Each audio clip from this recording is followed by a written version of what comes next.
에스겔 48장 23절부터 35절까지 말씀을 보겠습니다.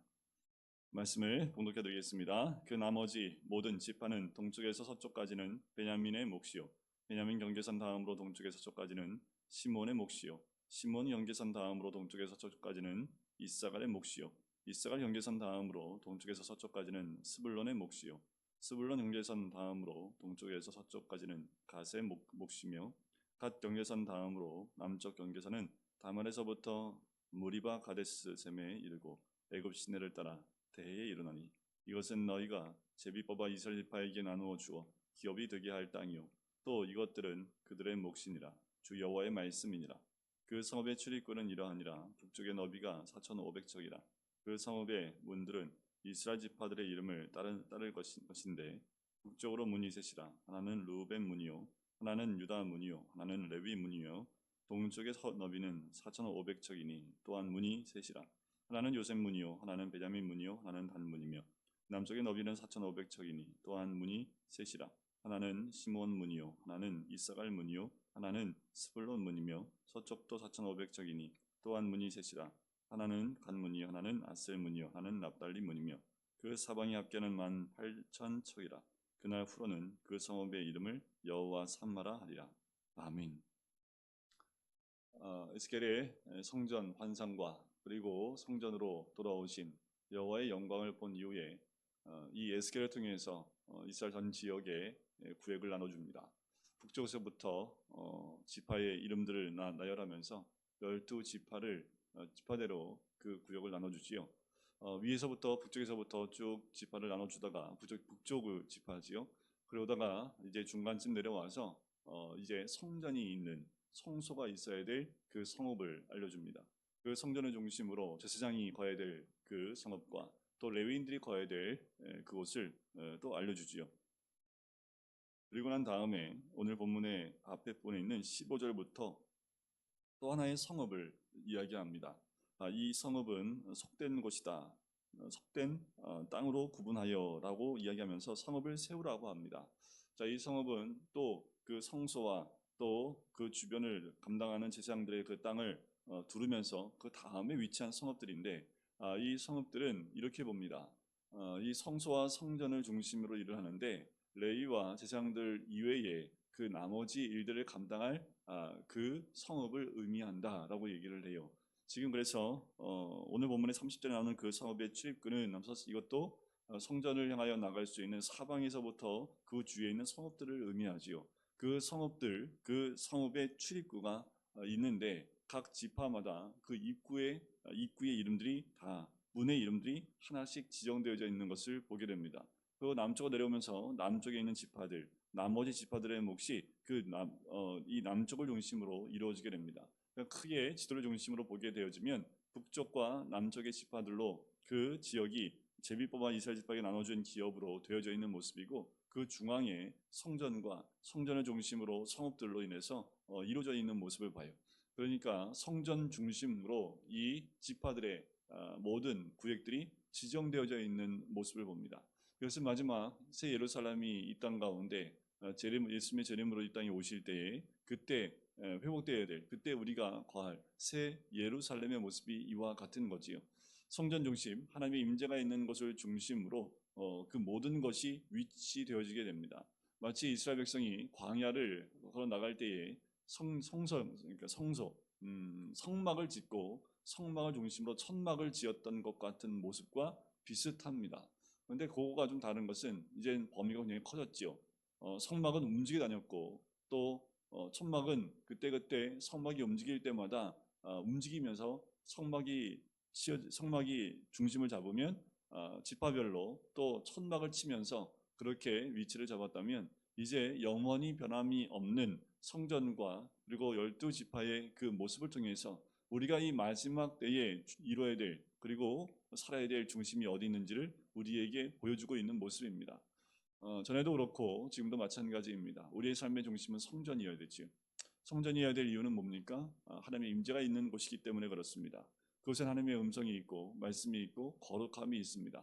그 거룩한 성전을 중심으로 성전을 섬길 사람들, 그리고 그 이외에 하나님의 백성들이 그 주위를 감싸면서 그 주위에 거주하게 되는 거지요. 이 중심이 흔들리게 되면 이스라엘 전체가 다 흔들리고 믿는 자의 믿음의 삶이 다 흔들립니다. 아무리 하나님 백성이라 할지라도 그의 삶의 중심에 성전이 없으면 믿음의 삶이 흔들릴 수밖에 없는 거지. 그리고 하나님을 멀리 떠날 수밖에 없습니다. 이스라엘 백성이 왜 죄를 졌습니까? 그들의 삶의 중심에 성전이 사라졌기 때문입니다. 눈에 보이는 성전이 있었고 그들이 습관적으로 그리고 이 조상으로부터 내려오는 그 습관대로 관습대로 제사는 드렸지만 그들의 삶의 중심에 성전이 있지 않았고 다른 것들로 채워지기 시작했기 때문에 그들이 성전 중심의 삶을 살았다라고 할 수 없습니다. 하지만 그들의 모습 가운데엔 성전이 중심인 것 같은 모습만 남아 있었다라는 거지. 겉으로 드러난 모습이 그들의 전체이고 전부인 것처럼 얘기하지만 하나님은 겉과 속이 하나가 되어진 그 삶의 중심, 그 내면의 중심까지 성전 중심이 되어야 됨을 이야기합니다.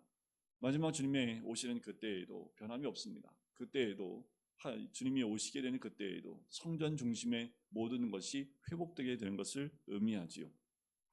이렇게 하나님이 에스겔을 통해서 보여준 이 모습은 마지막 때의 모습과도 마찬가지입니다. 요한계시록에 보면 12 제자의 이름이 있는 기둥을 또 보게 되지요. 오늘 여기에는 회복된 이스라엘 땅 가운데엔 12지파의 문이 보입니다. 그 지파의 문마다 문이 각각 동서남북으로 다 위치하고 있다는 거지요. 이 문을 통해서 들어오는 거지요. 우리가 문이 되어야 됨을 의미합니다. 우리 예수님 양의 문이라 라고 우리 예수님 말씀하셨지요. 그 문을 통과해야 구원을 얻을 수 있고 그 문을 들어가야지 꼴을 먹을 수 있는 겁니다. 자, 우리는 무슨 문입니까? 우리 문을 통과해서 하나님의 전으로 나올 수 있는 문들입니다. 우리가 세상 가운데 닫혀져 있는 성벽과 같은 모습이 아니라 구원받은 백성들을 하나님께로 연결시킬 수 있는 각자의 문이 되어야 된다는 거지.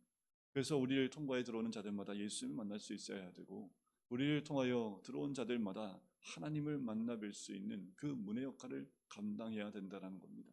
4번으로 나 있는 문, 이 문은 세상 사람들로 하여금 들어올 수 있도록 열려 있어야 합니다.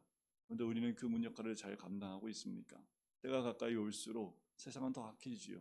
더 하나님부터 멀어집니다. 그리고 이 문을 쳐다보는 사람이 없을 것 같아요.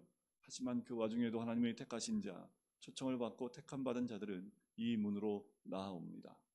중요한 것은 그 문의 역할을 감당하는 우리들의 모습이지요. 우리의 문은 주를 향하여 나여 있고 생명으로 또 구원으로 또 성전을 향하여 나아 있어야 될 문이고 그 문을 통과하면 하나님께로 갈 수 있는 그 길이 열려져 있는 문이어야 합니다. 그 성읍의 이름은 뭡니까? 여호와 삼마입니다. 여호와 삼마는 무엇입니까? 여호와께서 거기에 계시다라는 의미이지요. 여호와께서 거기 계시는 그 성읍, 세상 사람들이 거부하고 멀리한다 할지라도 여호와께서 계시는 그 성읍은 바로 우리의 성읍이 되어야 될 줄 믿습니다. 세상이 변하고 또 모든 것이 바뀌어간다 할지라도 우리에게 변함이 없는 것은 여호와 하나님께서 거기에 계신 그 성읍 가운데 있을 때에 우리는 세상 변화에 우리도 변화되어지는 것이 아니라 우리의 중심을 잃어버리지 않은 믿음 가운데 세워진 우리의 모습이 되어야 될 줄 믿습니다. 우리가 나이가 먹고 또 어릴 때부터 신앙 가지면서 나이가 먹으면서 참 잡기 어려운 것이 중심입니다. 이게 뭘까요? 우리의 정체성이지요. 여호와께서 여기 계시다. 그것은 무엇을 의미합니까? 우리 하나님이 나의 중심에 계시다라는 그 정체성입니다. 그런데 이 정체성이 흔들리게 되어지면 모든 것이 다 흔들려요. 우리의 삶 가운데 나의 정체성, 내가 있어야 될 곳, 또 내가 가야 될 곳, 그리고 내가 있는 곳이 어떤 곳인지, 나는 이곳에 있는 이유가 무엇인지에 대한 나 스스로에 대한 정체성이 제대로 잘 있어야 된다는 거지. 그래야지 때가 가까이 올수록 흔들리지 않는 우리 자신의 모습을 발견하게 됩니다. 이 마지막 때에 나는 누구인지, 그리고 나는 어떤 모습으로 또 어떻게 살아가야 되는지 이 부분이 정확하게 서 있지 아니하면 또 흔들리고 넘어지고 또 세상으로 나아가서 세상에 휩쓸려 버리고 중심을 잃어버린 그리스도인이 될 수밖에 없습니다. 우리가 때가 가까이 올수록 나는 그리스도를 향하여 나 있는 문과 또 여호와께서 계신 그곳에 있는 하나님 백성임을 잊지 않고 있는 그 자리에서 참 하나님 백성의 삶으로 참 그리스도인의 모습으로 서 있을 때에 그 순간순간이 거룩한 주의 성전을 중심으로 세워진 하나님 백성의 모습인 줄 믿습니다. 오늘 하루도요. 그렇게 주와 함께 동행하시면서 주의 성전과 멀어지지 아니하고 하나님의 임재 가운데에서 여호와 삼마 그 이름대로 여호와께서 여기 계시니 내가 여기 있겠습니다.